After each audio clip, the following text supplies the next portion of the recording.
What if everything you're doing is pointless? What if all that effort, all that anxiety, all that exhaustion is just a way to pass the time before you die? Maybe you never dared to say it out loud, but you've thought it in the middle of a meaningless workday, stuck in traffic, or crying without even knowing why. You've wondered, why so much effort if I'm going to die anyway? And you didn't say it because it's frowned upon, because people would look at you weird, because in this sick world, it's forbidden to be fed up. But there are days when the soul weighs more than the body, days when life feels less like an opportunity and more like a sentence. And even if you don't say it, you feel it deeply. You get up out of obligation, not desire. You work out of necessity, not passion. You smile out of habit, not joy. And deep down, there's a voice whispering softly but persistently, "What's the point of all this?" We were raised with an invisible manual. Study, work, progress, buy things, find a partner, pay taxes, avoid chaos, maintain order. And maybe if you do everything right, you'll be happy. But no one tells you that manual was written by people just as lost as you. No one warns you that you can check every box and still feel an emptiness gnawing at you from within. Because the big secret, the one no one dares to face, is that there are no guarantees of meaning. You do what you do because you were told to, but did you choose it? Do you want this? Or are you just surviving to meet an expectation you don't even know belongs to whom? Life is hard, not in the epic, redemptive way of movies, but in a dirty, monotonous, unpredictable way. It's hard because it doesn't warn you. Just when you think you're starting to understand, it changes the rules. It gives you an illness, takes someone from you, breaks something you didn't know could break. And you keep going because that's what we do.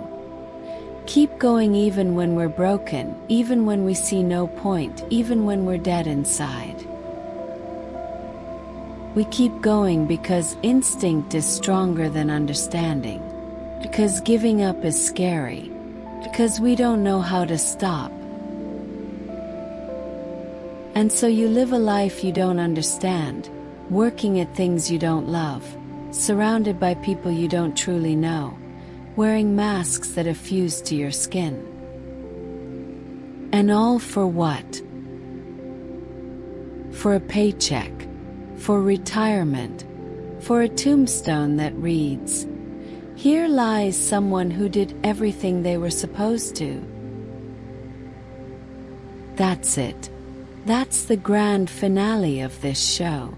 And yet you get up, brush your teeth, get dressed, and keep moving. Why? Maybe because you don't know what else to do. Maybe because you're afraid to stand still. Maybe because, even as you drown, part of you still believes something could change. That something, anything, could make sense of it all. And that maybe, that tiny maybe, is the only thing keeping you on your feet. The problem is, no one teaches you what to do when that maybe disappears. When you stop believing. When everything turns to white noise and there's no escape. When even the things you love start to feel like burdens, that's when chaos appears. Not the chaos outside, the chaos within. The kind you can't control with planners, habits, or motivational quotes. The kind that tells you bluntly, everything you're doing is useless because you're going to die anyway. And it's not trying to scare you. It's stating a raw truth, like a bucket of ice water down your back. And you, drenched and soul-tired, don't know how to respond. Why? How do you answer that? What argument holds up against death? What logic saves you from the fact that one day, without warning, everything you are will vanish? Your body, your memories, your ideas, your photos, your achievements, your failures. All of it will be gone. Everything, even the memory of you, even your name. You'll fade into oblivion like millions before you. And yet, here you are, thinking, struggling, waiting for something, even if you don't know what.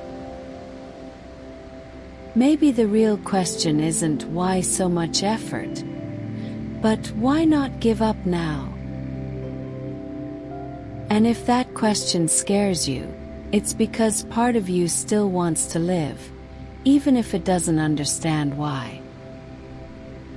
That's the spark, the fragment left when everything else shatters.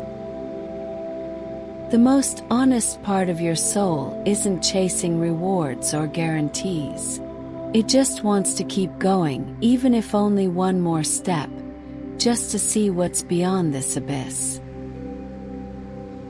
And so you keep going, not because you want to, but because you don't know how not to. And in that automatic motion, you become part of the scenery. You're just another person in line, in traffic, in the office. Another one who gives the right answers. Meanwhile, inside you're falling apart. Because honesty is a luxury this world doesn't allow. You can't say what you really think, can't show you're empty, fed up, doubting everything. You have to act, function, keep producing, performing, complying, like a machine that's forgotten why it was built but keeps running anyway. And when you finally get a moment of quiet, when the world goes silent for a second, you realize something else. You still don't know who you are. You don't know if what you like is genuine or learned to fit in. You don't know if your dreams were yours or imposed on you.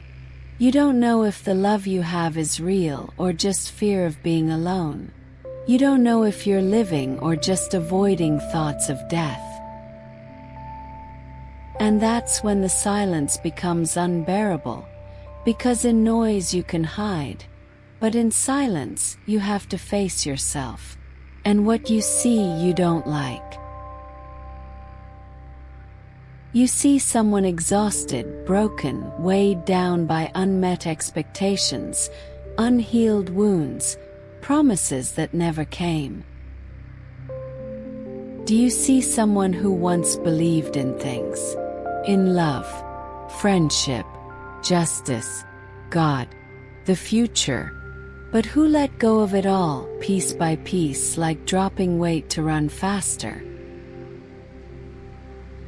Except now there's nothing left, just you and the unbearable weight of yourself.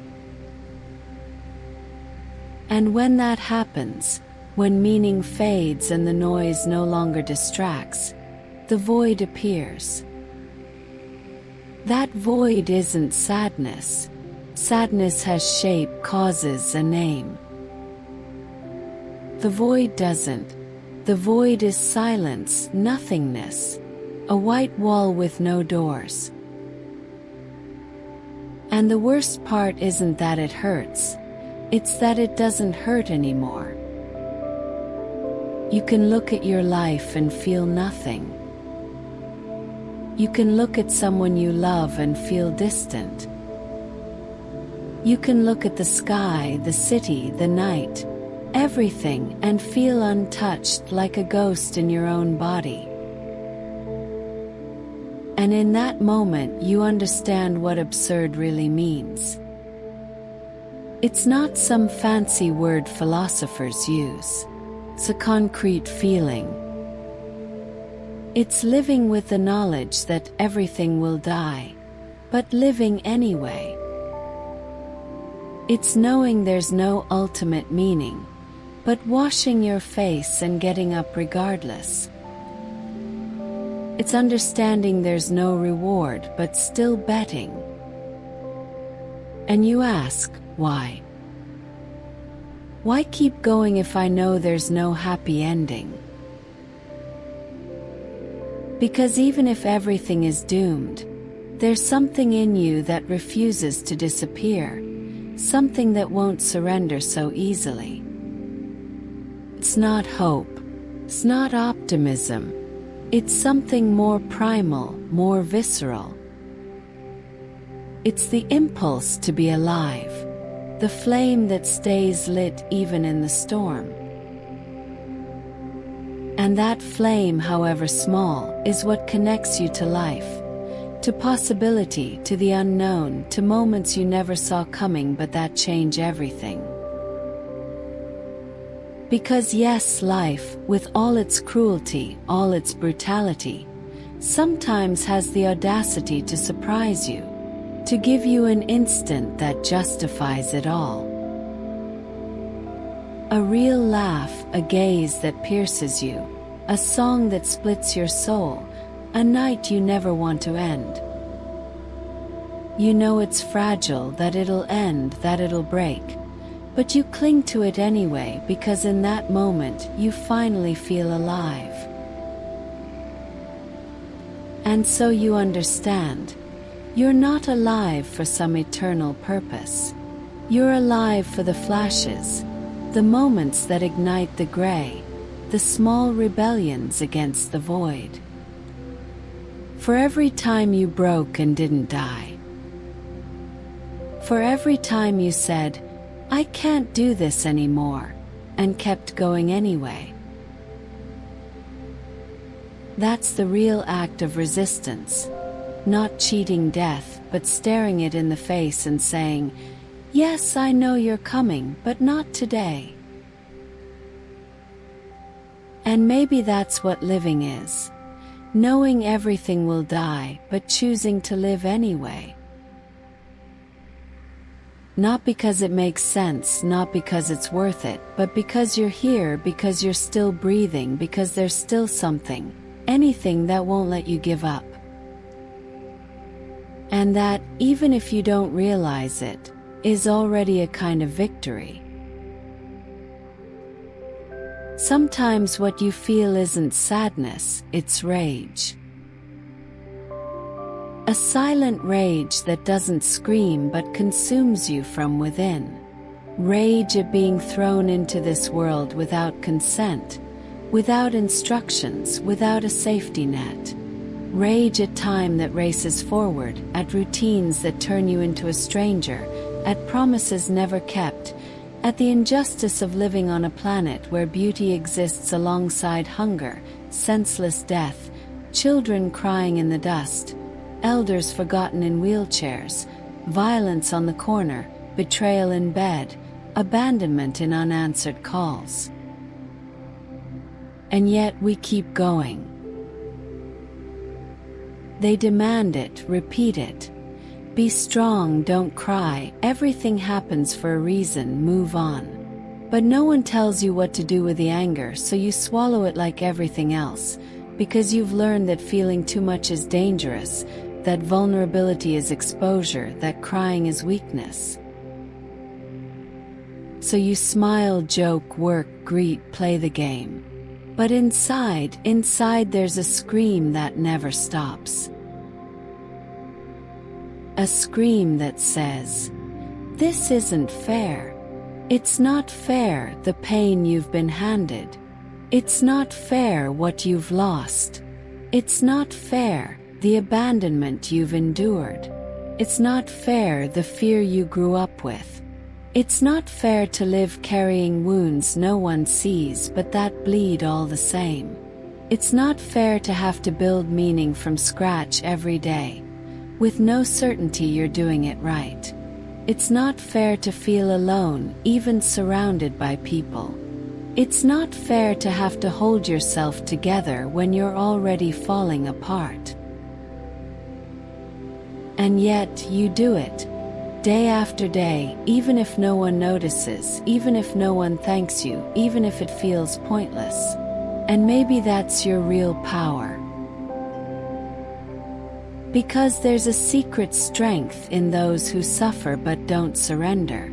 A hidden nobility in those who, knowing everything will break, still try to love, still seek an embrace, still cook for someone, still walk aimlessly. A kind of mysticism in those who live without certainty, without religion, without dogma, yet cling to life with their nails, as if saying, I understand nothing, but I won't go down without a fight. And there it is, the deepest, truest, most uncomfortable truth. Living isn't about finding meaning. It's about creating it where there was none. You do it every time you get up when you'd rather stay in bed. Every time you say, I'm fine, while crumbling inside. Every time you act strong so others won't fall. Every time you mute your pain to spare someone else. Every time you say, we'll be okay, even if you don't believe it. And that, even if no one says it, is heroic.